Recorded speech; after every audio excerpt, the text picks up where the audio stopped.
एक माखन चोरी लीला सुनाऊं महाराज। इतनी देर से उपदेश तो दे ही रहा हूं, एक बढ़िया माखन चोरी लीला सुनाई जाए। हाँ, यही तो आनंद है। अरे भैया, यही हमारी भागवत, यही हमारे शास्त्रों का सुख है। हमारा ठाकुर तो प्रेम में रीझकर भक्त के घर चोरी भी कर सकता है। तो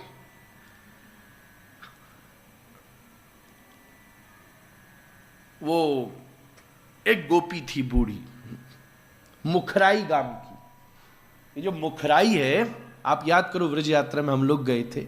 मुखराई ये श्री राधा रानी की नानी का ननिहाल है, नानी का गांव है।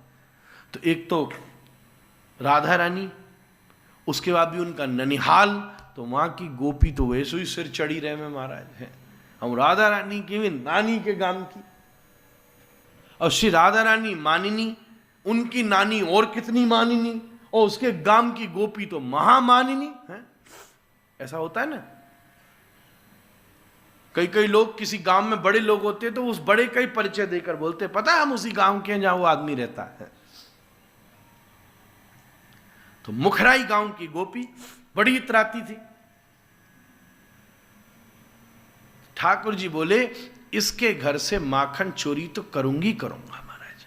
और वो ऐसी तगड़ी गोपी कि घर पर सांकल लगाई। उस समय उसने, अजय भैया, रेलिंग बना ली अपने घरों में,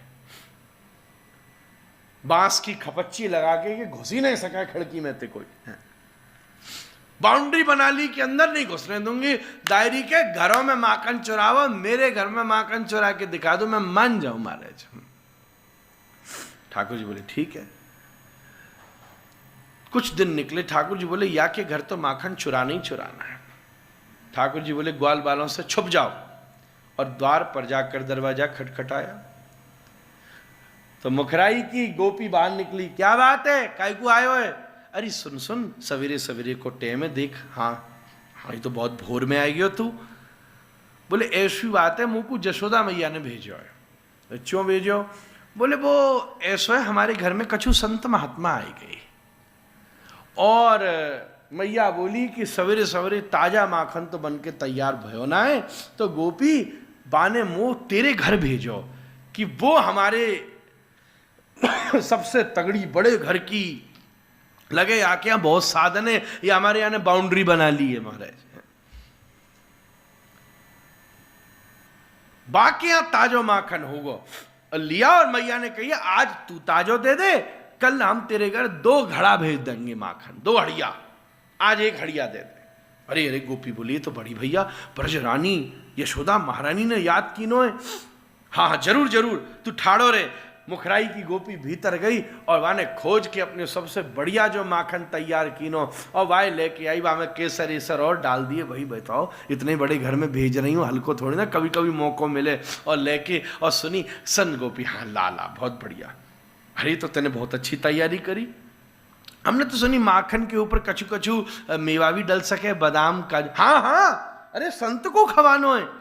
हाँ रुक रुक रुक रुक, और ले गए भीतर बादाम और मेवा, और वहां में चीनी भर भर के, बूरा मिश्री भर भर के डाल दी, खूब बढ़िया से जमाओ संत को।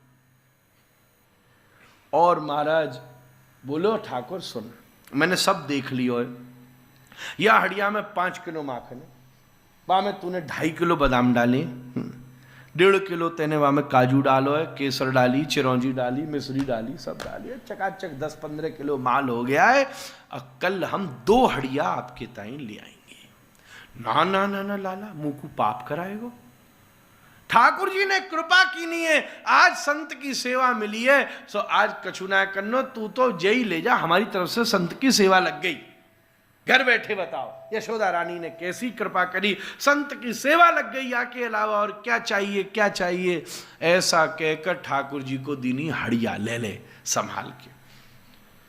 उस पर भी ऐसे एक काम करो, कितने संत हैं ठाकुर जी याद करें।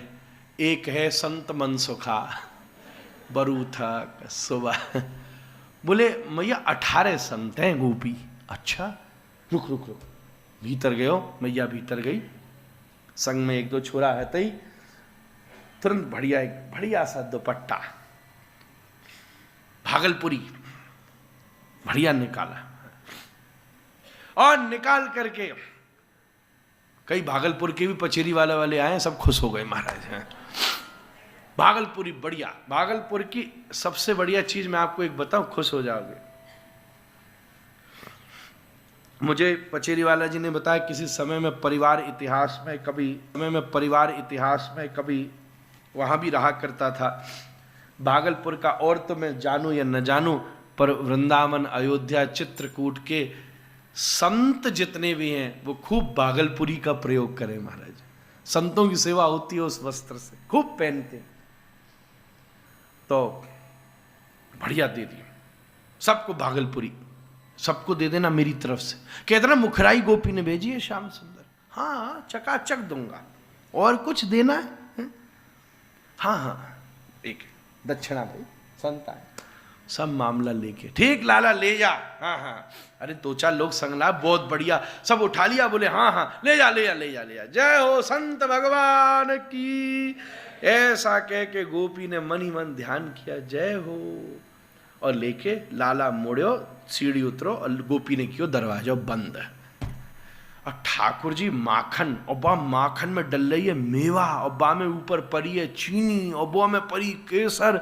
तो ऐसा ललचाएगो ठाकुर कि भाई इतना सबर भी ना है कि इधर उधर जावे, वो तो बई सीढ़ी पे बैठ गो धर के दरवाजे के बाहर, और सबरे सखा बुला लिया, आजा बरू तक, ए सबर निकल करके आ। सबरे संत में ही बैठाए, और बैठाई करके ठाकुर जी बोले, हाँ ये लो भैया, संत सेवा करूं पहले मैं।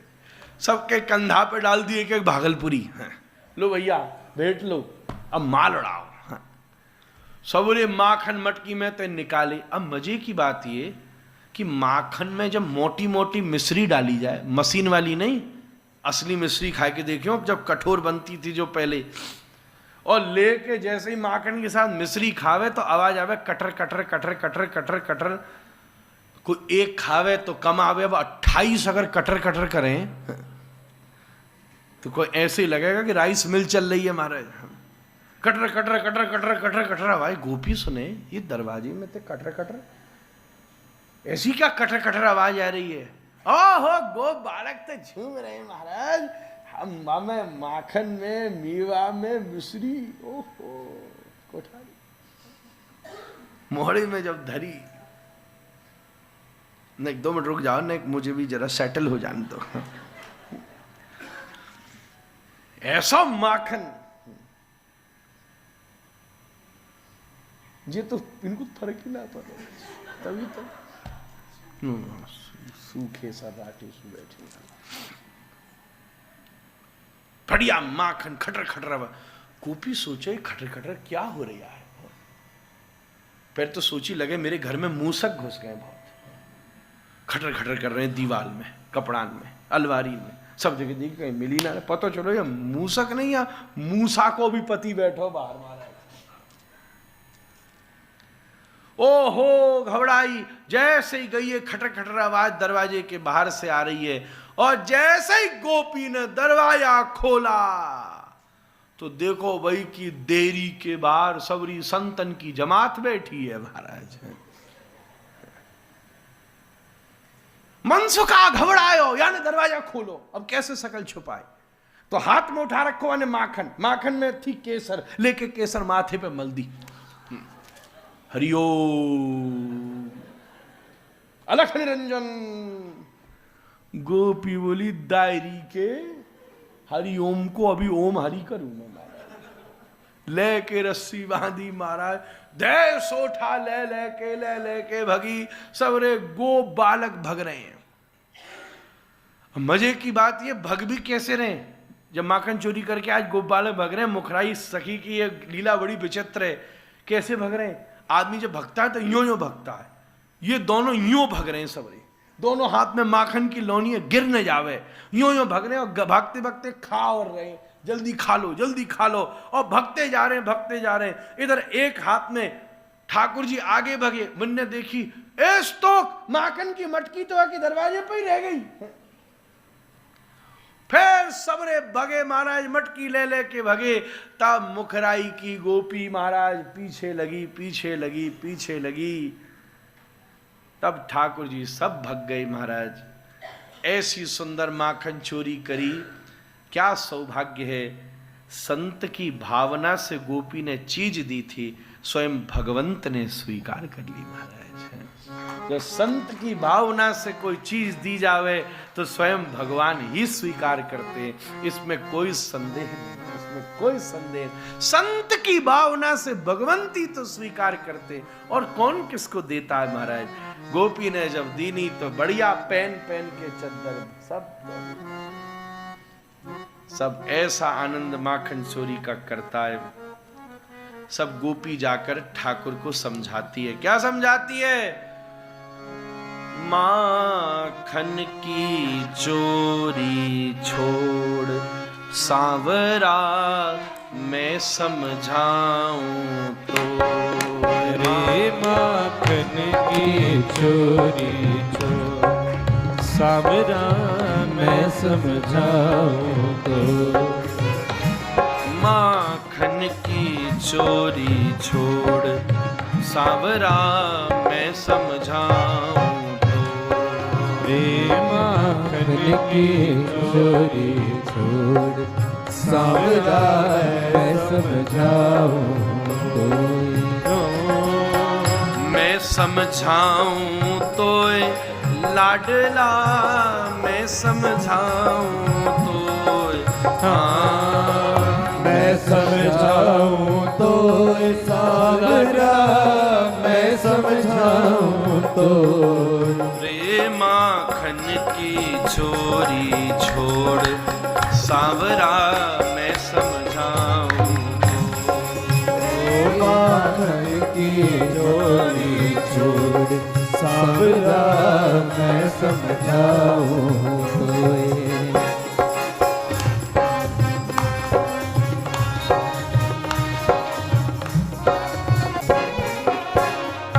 नौलख धेनु नंद बाबा के, नित नयो माखन हो।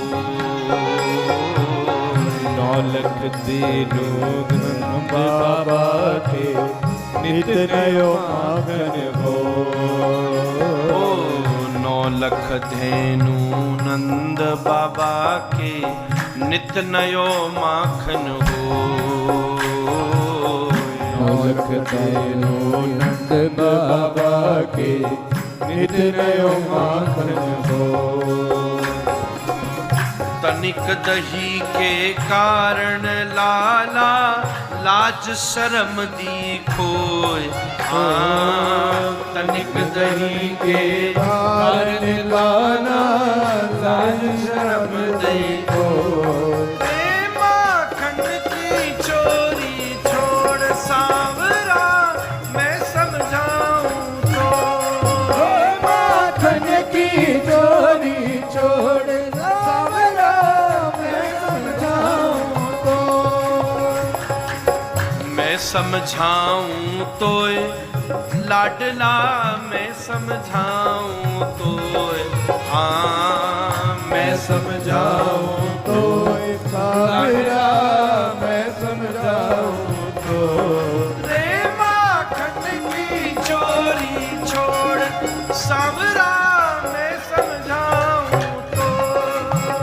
माखन की चोरी छोड़ सांवरा, मैं समझाऊं तो।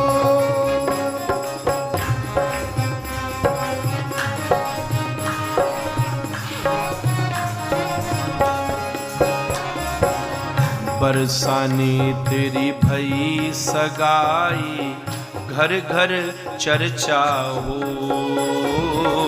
बरसाने तेरी भई सगाई, घर घर चर्चा हो। बरसाने तेरी भई सगाई, घर घर चर्चा हो। बरसाने तेरी भई सगाई, घर घर चर्चा हो। बरसाने की कुंवर लाडली, नहीं परनेगी तो हाँ वृषभानु की कुंवर लाडली नहीं परनेगी तो रे माखन की चोरी छोड़ सांवरा मैं समझाऊं तो रे माखन की चोरी छोड़ सांवरा मैं समझाऊं तो मैं समझाऊं तो लाडला मैं समझाऊं तो हाँ मैं समझाऊं तो लाडला मैं समझाऊं तो रे माखन की चोरी छोड़ सांवरा मैं समझाऊं तो रे माखन की चोरी छोड़ सांवरा मैं समझाऊं तो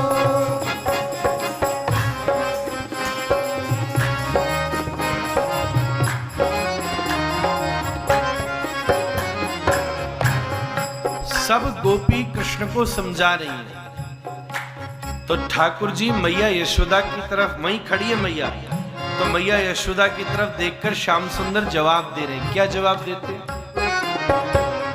मने बाग पड़ गई चोरी की होगी हो सो होए हाँ मने बाग पड़ गई चोरी की होगी हो सो अरे मैया मने बाग पड़ गई चोरी की होगी हो सो होए मने बाग पड़ गई चोरी की होगी हो सो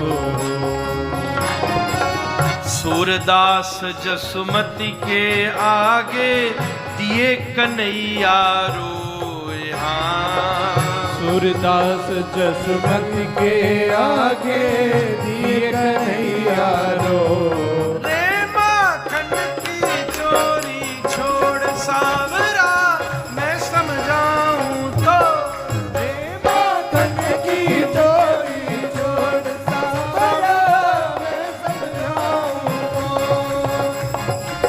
मैं समझाऊं तो लाडला मैं समझाऊं तो हाँ मैं समझाऊं तो लाडला मैं समझाऊं तो माखन की चोरी छोड़ सांवरा मैं समझाऊं की चोरी छोड़ सांवरा मैं समझाऊं तो सांवरा मैं समझाऊं तो लाडला मैं समझाऊं तो लाडला मैं समझाऊं तो लाडला मैं समझाऊं तो बोल कृष्ण कन्हैया लाल की जय। ऐसे ठाकुर जी खूब माखन चुरावे गोपी समझावे। एक दिन मैया ने देखो कि लाला ने घर में ही माखन की मटकी फोड़ दी, चोरी करी, माखन उठायो। तो मैया यह बात सु बहुत नाराज हो गई और मैया ने लाला को उखलते बांध दियो। अरे भैया ये व्रजमय संभव है जहां मुक्ति देने वाला ईश्वर भी बंद करके खड़ा हो सकता है। ये प्रेम की ताकत समझिए महाराज। इसलिए तो कहा है 2.5 आखर प्रेम के पढ़े सो पंडित हो। अरे मातृत्वता में तो भगवान का भी शासन हो सकता है। मैया ने बांध दिनो लाला उखल से बांध दियो।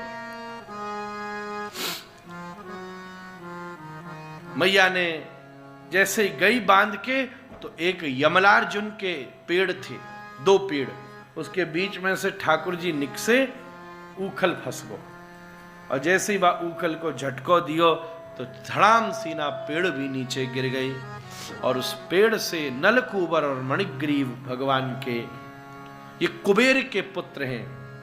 नारद जी की इनके ऊपर कृपा भई है और ये आज पेड़ बने हुए खड़े थे जिन्हें श्री कृष्ण ने मुक्त कर दिया।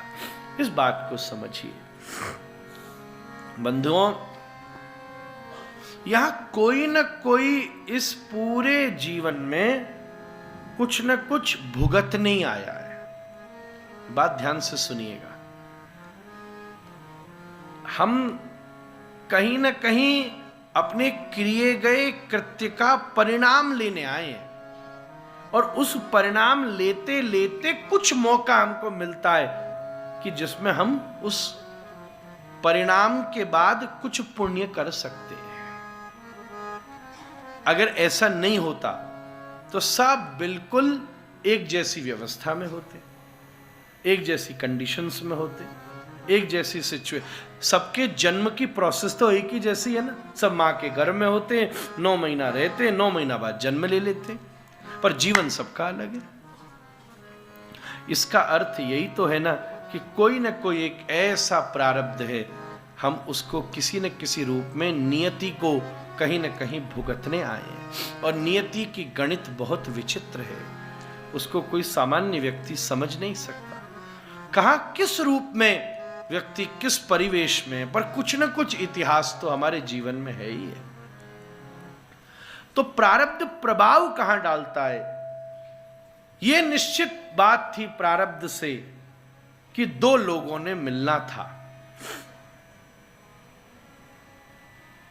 अब यह बात है कि वो 2 लोग मिल करके क्या कर रहे हैं, ये प्रारब्ध के बाद हमारे कर्म का विधान है।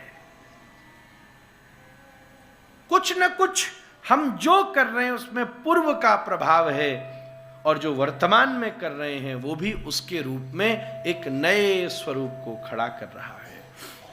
इस विज्ञान को कोई समझ गया तो उसने सब कुछ समझ लिया। एक बात मैं आपसे सत्य कहूं, इस कर्म के बंधन में सदा सदा सदा जीव किसी न किसी रूप में फंसा रहता है। कर्म बंधन से निवृत्ति का उपाय तभी होता है जब कर्मार्पण किया जाता है। गीता के अनुसार कर्मार्पण क्या है, कर्मार्पण का मतलब क्या है? जब किसी भी एक्शन को कर्म और फल इन दोनों की बंधन से मुक्त करके कर्तव्य बोध की तरह किया जाए। कर्तव्य बोध का मतलब क्या है कि ये करके मुझे क्या मिलेगा ये तो मैं नहीं जानता, परंतु ये करना इस समय मेरे लिए आवश्यक है, मेरी ड्यूटी है, तभी उस कृत्य को व्यक्ति श्रेष्ठतम रूप से संपन्न कर सकता है।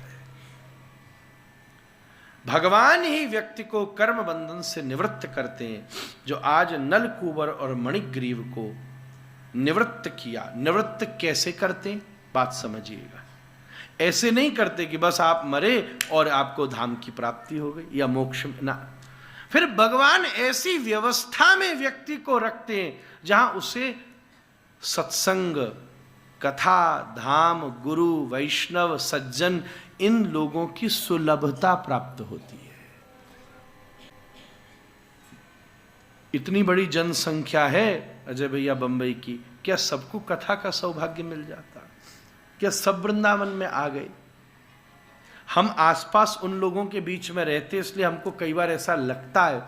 आज सुबह भी तो हम और आप माताएं बात कर रहे थे, कई लोगों के बीच में ऐसा लगता है देखो हम तो कितनी कथाएं सुन लेते हैं, साल में 4 बार चले जाते हैं, कितना भजन कर लेते हैं। फिर कभी न कभी कोई जीवन में ऐसा व्यक्ति भी मिल जाता है जिससे लगता है हम तो अभी कुछ भी नहीं कर पा रहे, ये तो इतना आगे बढ़ रहा है, इतना आगे बढ़ रहा है। ये सबके साथ प्राप्त नहीं है महाराज। ये जो चीजें हैं ये भाग्य की नहीं है। गोस्वामी जी ने लिखा है, संत समागम हरि कथा तुलसी दुर्लभ दोई, बिनु हरि कृपा मिला ही नहीं संता। तो जब ठाकुर जी ने नलकूबर मणिग्रीव पर कृपा करी, उसका मतलब उनको नारद जी का संग दिया। जब ये ठाकुर जी चाहते हैं कि आप कर्म बंधन से मुक्त हो, तब भगवान कर्मार्पण की व्यवस्था कराते हैं। तब क्या करते हैं, किसी न किसी संत, वैष्णव, सज्जन और साधन को आपके लिए सुलभ कर देते हैं, कुछ सुलभ कर देते हैं। ऐसे लोगों का आसपास ले आते हैं कि थोड़ा वृंदावन जाना ज्यादा आसान हो जाए। वृंदावन जाने से मेरा अर्थ है कि थोड़ा सा कर्म को सेवा के रूप में परिणत किया जा सके, इसके साधन मिले, इसके साधन मिले।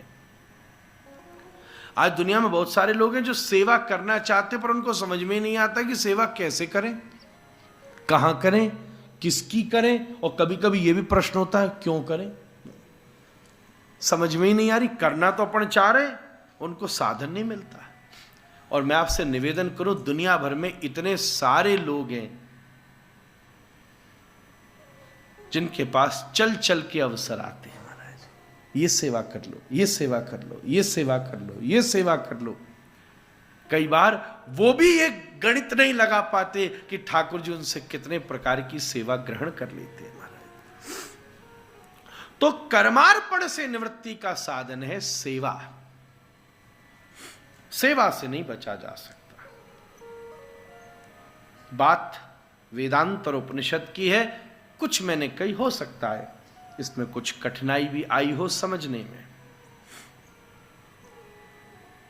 सार का अर्थ ऐसा है, जब हम किसी भी कार्य को में सेवा की प्रधानता ले आते हैं, तब उस कर्म में मिलने वाला सुख और कर्म से के फल से मिलने वाला सुख, इन दो की कैलकुलेशन आदमी इससे फ्री हो जाता है।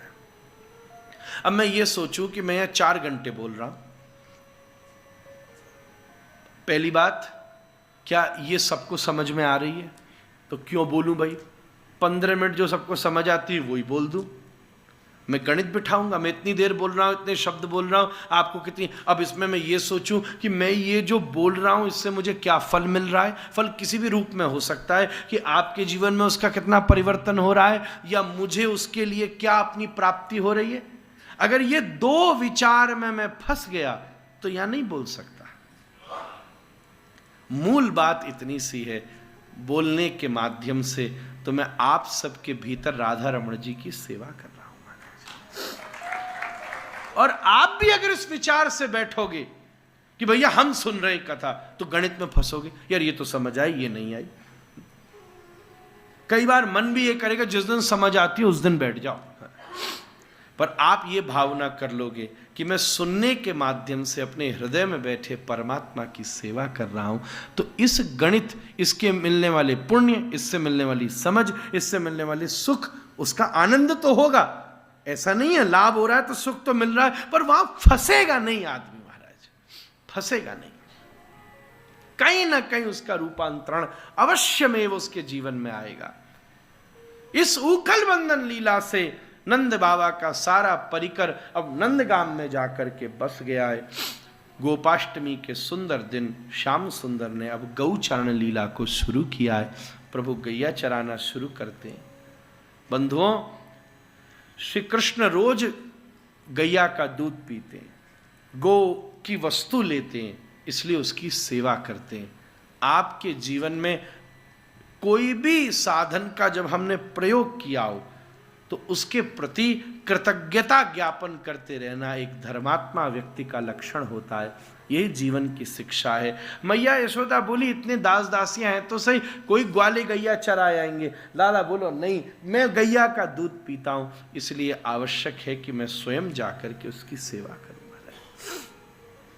ठाकुर जी को यह वृत्ति बड़ी पसंद आती है।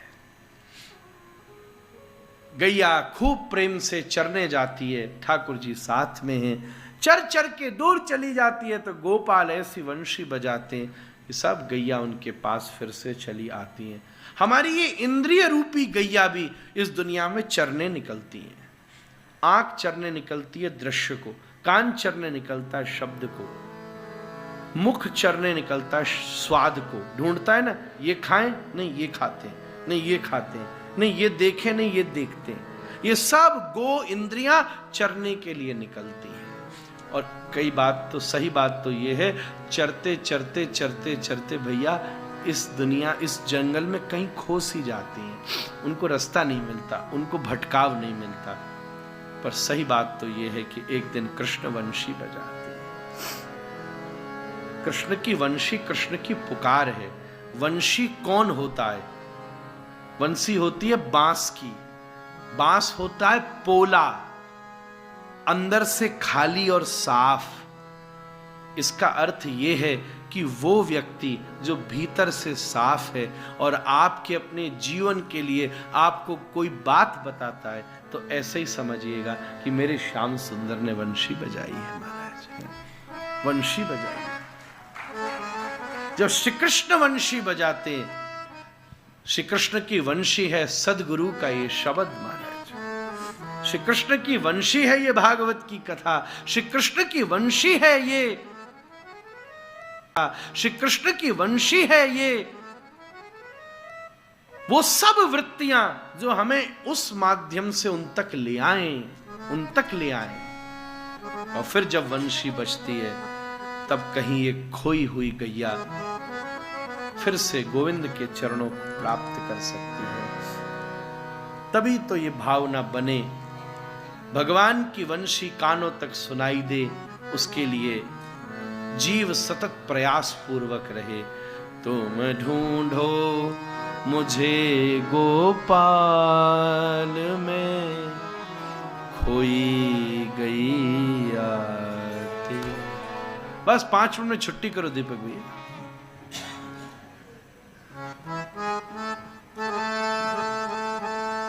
आपने बढ़िया इशारा भी कर दिया, मैं भी भूल गया था। अब मन में ऐसा आता पचेरी वाले जी 2 दिन तो बचे, आधा 1 घंटा ऊपर हो ही जावे तो कौन सा नुकसान, फायदा ही फायदा है महाराज। इसलिए आज मैं समय पर कर सकता था, और सच बात कहूं सुबह से घूम रहा हूं, आपको मालूम है माता ही लेके गई 7 साढ़े 7 सब लोग, हम उठे, सुबह उठे, वहां जाके प्रवचन करके वापस आया। 3 दीपक भैया आ गए तो सामने तो प्रसादी पाई, 3-5 पर पहुंचा, थोड़ा सा कुछ लिया, फट तैयार हुआ, आपकी सेवा में पहुंच गया। शरीर की स्थिति से तो आज शायद 6:30 कथा विश्राम हो जानी चाहिए थी, पर ऐसा आनंद आ रहा है कि अभी तो मन कर रहा है 2-3 घंटे और चले महाराज, आनंद। ये बात तो उसकी, ये तो फिर ये तो प्रेम की बात है ऊधो, ये तो ऊधो प्रेम की बात, तरंग जुड़ जाती है महाराज। श्री कृष्ण ऐसे गौचारण करते हैं, इंद्रियों को तृप्त करते हैं। कोई भूखा नहीं रहता इस दुनिया में। इस बात को और गंभीरता से समझिए। आप पूरे शरीर को एक अस्तित्व न समझें। शरीर इन संपूर्ण इंद्रियों का केंद्र है, और प्रत्येक केंद्र इस माध्यम के लिए मिला है कि उस माध्यम से उस विशुद्ध चेतना का अनुभव हो सकता है, जिससे विदेहता की स्थिति प्राप्त हो सके। मतलब ये अखियां दुनिया को देख सकती हैं, पर आपके पास वरदान है ये शरीर कि अगर आपने सही राह पकड़ ली तो ये अखियां दुनिया बनाने वाले को भी देख सकती है महाराज। इतनी बड़ी बात पहुंच सकती है, इतनी बड़ी बात। हर अनुभवी के देखने का अपना अपना अनुभव है, हर नजारे तक देखने का अनुभव है। आप इस हॉल में केवल प्रोग्राम के लिए आओगे तो ये देखोगे बैठना सुनना आसान होना चाहिए। किसी इंटीरियर वाले को लाओगे तो ये देखेगा कि यहाँ ये और लग सकता है, लाइटिंग ये हो सकती है। किसी वास्तु वाले को लाओगे तो ये भी देखेगा ये इस दिशा में इसको बैठना चाहिए। किसी साउंड वाले को ले आओगे तो बेचारा अलग परेशान होगा कि हॉल में ऐसी आवाज गूंज रही है कि ये कम गूंजेगी कि ये ज्यादा गूंजेगी। एक निवेदन करूं, किसी अनुभवी को ले आओगे तो यहाँ की वाइब्रेशंस को पकड़ेगा कि यहाँ कितनी सकारात्मकता है। किसी भक्त को ले आओगे तो यही देखेगा, इसे देखकर मुझे अपने भगवान याद आ रहे हैं कि नहीं आ रहे हैं। ये चेतना का विस्तार है, अपनी अवेयरनेस और कॉन्शियसनेस कितनी विकसित हुई है, इतनी सी बात है बस। ये कान शब्द पकड़ सकता है, पर अगर आपने सही राह पकड़ ली तो ये कान में वो भी ताकत है कि किसी दिन वृंदावन के वृक्ष के नीचे बज रही बंसी भी पकड़ सकता है। ये संभावना अपने पास छुपी हुई है। भगवान गौचारण की ये मधुर लीला को संपादित करते हैं। उसी गौचारण में एक अजगर के रूप में बड़ा राक्षस असुर आता है, अघासुर। श्री कृष्ण उसके मुख में प्रवेश कर उसका उद्धार करते हैं। क्रम धीरे धीरे आगे चलता है भागवत के इस प्रसंग का, व्रज लीलाओं का। एक बार यमुना जी में कालिया आ जाता है, गेंद जाती है तो श्री कृष्ण उस गेंद को लेने जाते हैं। कालिया नाग श्री कृष्ण को डसने के प्रयास में फण मारता है, पर श्री कृष्ण कला मंडी खा के उसके सिर के ऊपर चढ़ जाते हैं। जो फण को पलट पलट करके वो काटने की कोशिश करता है, ठाकुर जी उसी फण के ऊपर लात मार के उसका दमन करते हैं। यमुना हृदय है, चक्रवर्ती ने वर्णन किया। ये नाग काम है, विष वासना है, और श्री कृष्ण जब नाच रहे हैं तो अपने चरणों से उसका दमन कर रहे हैं। मैं आपको एक बात कहूं, मन को पालना भी पड़ता है और मन का दमन भी करना पड़ता है। जैसे बच्चे को पुचकारना भी पड़ता है और डांटना भी पड़ता है। केवल डांटते रहोगे तो आपसे बेरुख हो जाएगा, केवल पुचकारते रहोगे तो आपके अनुशासन को खो बैठेगा। जैसे बच्चा है ऐसे ही तो ये मन बच्चा है जी।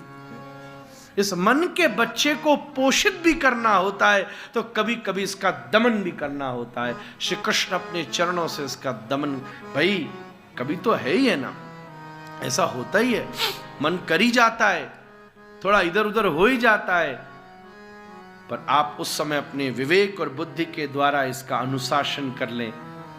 पर वो कैसे होगा? अभ्यास से, धीरे धीरे धीरे धीरे धीरे धीरे अभ्यास करते श्री कृष्ण अद्भुत नृत्य करते हैं। तांडव गति मुंडन पर नाचत गिरिधारी, नाचत गिरिधारी। तांडव गति मुंडन पर नाचत गिरिधारी, तांडव गति मुंडन पर नाचत गिरिधारी। पम पम पम पग पटकत फम फम फम फननि पर, पम पम पग पटकत पम पम पम फननि पर। पम पम पम पग पटकत फम फम फम फननि पर, पम पम पग पटकत पम पम पम फननि पर। बिम बिम बिम बिनति करत, बिम बिम बिम बिनति करत, बिम बिम बिम बिनति करत, बिम बिम बिम बिनति करत। नाग बधुहारी, नाग बधुहारी। तांडव गति मुंडन पर नाचत गिरिधारी, तांडव गति मुंडन पर नाचत गिरिधारी। शिशक शिशक सन कदीक, शिशक शिशक सन कदीक। नम नम नम नारद मुनि, नम नम नम नारद मुनि। मम मम मम महादेव, मम मम मम महादेव। बम बम बलिहारी, बम बम बलिहारी। तांडव गति मुंडन पर नाचत गिरिधारी, तांडव गति मुंडन पर नाचत गिरिधारी। तांडव गति मुंडन पर नाचत गिरिधारी। विविध विविध विद्याधर, विविध विविध विद्याधर। दम दम दम देव सकल, दम दम दम देव सकल। गम गम गुणी गंधर्व, गम गम गुणी गंधर्व। गम गम गम गुणी गंधर्व, गम गम गम गुणी गंधर्व। नाचत देतारी, नाचत देतारी। तांडव गति मुंडन पर नाचत गिरिधारी, तांडव गति मुंडन पर नाचत गिरिधारी। सूरदास प्रभु की वाणी, सूरदास प्रभु की वाणी। किम किम के नहु न जानी, किम किम किम कहु न जाने। चन चन चन चरण परत, चम चम चरण पड़त निर्भय भयो काली निर्भय भयहारिणी तांडव गति मुंडन पर नाचत गिरिधारी तांडव गति मुंडन पर नाचत गिरधारी नाचत गिरिधारी नाचत गिरधारी नाचत गिरिधारी नाचत गिरधारी नाचत गिरिधारी। नृत्य कर करके कालिया के माथे पर अपने चरण छाप दिए।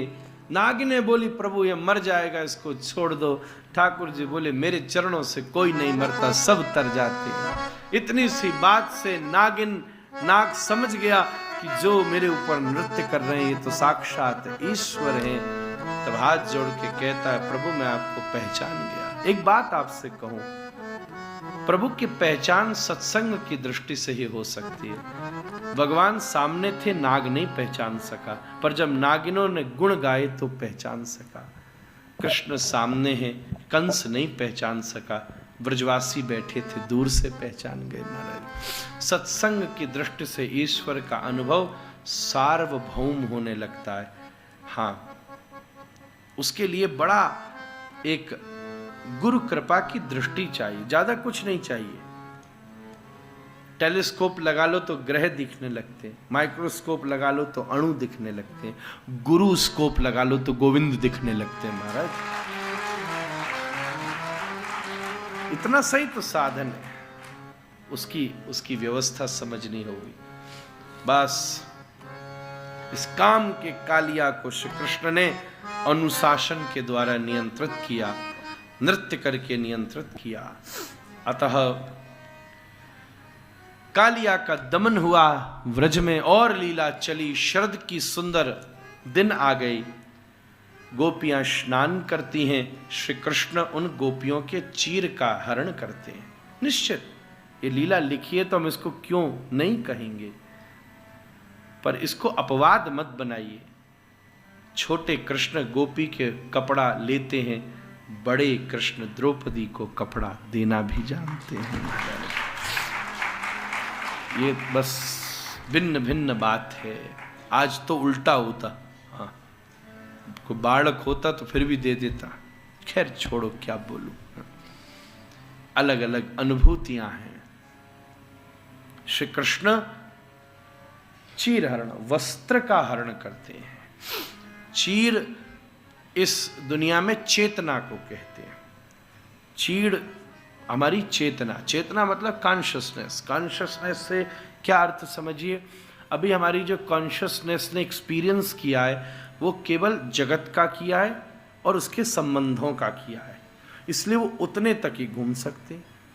जिस चीज की आपकी चेतना ने अनुभव या उसकी अनुभूति नहीं की हो, वो उसका अवलोकन नहीं कर सकती। फॉर एग्जाम्पल, एक बार धृतराष्ट्र को संजय बोला कृष्ण करोड़ों सूर्यों के समान लग रहे। तो धृतराष्ट्र बोला भैया मैं अंधा आदमी हूं, ये सूर्य क्या होता है? तो वो क्या बताए, तो उसने कहा सफेद सफेद होता है। अब बता भैया ये सफेद सफेद क्या होता है? अब बड़ा चक्कर में फंसा। तो वहां एक हंस जा रहा था, उसने हंस उठा के धृतराष्ट्र की गोदी में दे दिया। तो टटोल के बोला अच्छा अब समझ में आया, सूरज की एक चोंच होती है, दो पंख होते हैं, एक पैर होता है, दो पैर होते हैं। सब हंसने लगे, बोले नहीं ये तो केवल बताने के लिए था। क्योंकि जो अंधा है, जिसने उसकी अनुभूति नहीं करी, वो उसके प्रति कल्पना भी नहीं कर पाता कई बार। क्योंकि हमारी कॉन्शियसनेस ने केवल अनुभव किया है जगत का ही, कभी हमने उसका अनुभव ही नहीं किया, कितना भी प्रयास कर ले। आपने जो शहर देश देखा ही नहीं है, आप उसको कैसे करोगे? सब ये लोग जानते हैं, पुरुष कितना भी उदार हो, प्रेम करे, पर जो माता को प्रसव की पीड़ा होती है उसके प्रति सहिष्णु हो सकता है, पर उसको समझ नहीं सकता, क्योंकि उसकी चेतना ने वो अनुभव ही नहीं किया कभी। एक माता जब बालक को जन्म देती है तब मृत्यु का स्पर्श करती है। अब पुरुष उस समय अच्छा हो, दिल का अच्छा हो, खूब उसका ध्यान भी रखे, फिर भी वो उस पीड़ा का अनुभव सहन नहीं कर सकता। क्योंकि उसके जीवन में वो बात ही नहीं है। ऐसे पुरुष के जीवन की भी कई ऐसी चीजें हैं जो वो अनुभव नहीं कर सकती। दोनों की अपनी अपनी व्यवस्था है, दोनों का अपना अपनी चेतना है। हमने सुना बंबई में वो जहां ऐसा झोपड़ियों का एरिया है, तो बहुत समय पहले फिल्म बन गई, ये हुआ, तो कई विदेश के लोग वहां रहने आने लगे कि हम वहां रहने का पैसे देकर अनुभव करें। आई एम नॉट श्योर, मुझे बंबई में किसी ने ऐसा बताया कि जो स्लम्स है वहां पर उन्होंने कि हम वहां पे जाकर बुक करके रहें कि देखें ये कैसे रहते, क्योंकि वो उसको अनुभव करना चाहते हैं। उन्होंने वहां कभी देखा ही नहीं ये चीज। पर एक चीज बताई जाए, क्या ऐसे बढ़िया बुकिंग करके साफ बढ़िया जगह रहने के बाद भी जो वहां रहने वाले व्यक्ति की स्ट्रगल है, क्या उसका रियल एक्सपीरियंस वो लोग कर सकते हैं? कभी नहीं कर सकते। तो हम आप जानते, हम आप इस चीज को जानते। तो जिस चेतना ने जिस वस्तु का अनुभव ही नहीं किया, वो उसके प्रति आशा या इच्छा या कामना कभी नहीं कर सकती। ये बात आधार की है। जब चेतना अध्यात्म का अनुभव करती है, थोड़ा थोड़ा थोड़ा थोड़ा, आपने कभी कथा सुनी ही नहीं, क्या आप ये कभी भी सोच सकते थे कि आप एक जगह एक स्थान पर 4 घंटे के लिए लगातार बिना कुछ बोले, बिना कुछ पिए, बिना कुछ खाए, बिना कहीं बैठे 4 घंटे तक एक व्यक्ति को सुन सकते हो? मैं भी नहीं अनुभव कर सकता कि मैं बोल सकता हूं, परंतु ये वाला अनुभव हमारे जीवन में इस चीज का हौसला देता है। हमने, हमारी चेतना ने इस अनुभव को पकड़ा, हां ये भी संभव है। नहीं तो कई कई लोग हैं अपने ऑफिस में भी हर 15 मिनट बाद एक चक्कर मार के आते, यार हम नहीं बैठा जाता है। और कई ऐसे हैं जो कि बैठने वाले कहीं उठ के नहीं जा सकते, माना ऐसे भी लोग हिले भी नहीं 2 मिनट के लिए। कैसी स्थिति है महाराज। श्री कृष्ण चीर हरण कर रहे हैं। चीर हरण का मतलब क्या होता है? जो इस चेतना के ऊपर इस संसार के संस्कार हैं उनका हरण कर रहे हैं। यह वेदांत की परिभाषा है।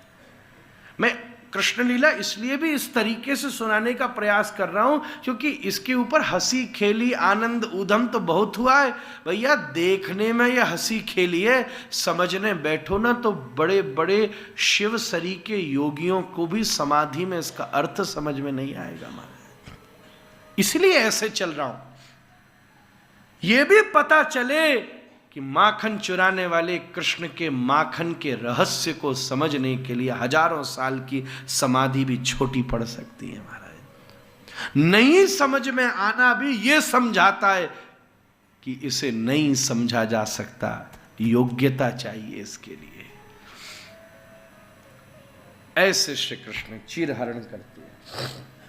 आज आइए, अब बहुत समय सच में ही हो गया और हमारे 56 भोग इतनी देर से लगाए, भोजन का आपका टाइम हो गया और सामने भोग हो, हाँ कंट्रोल करना और मुश्किल होगा। हाँ ऐसा हो जाता है।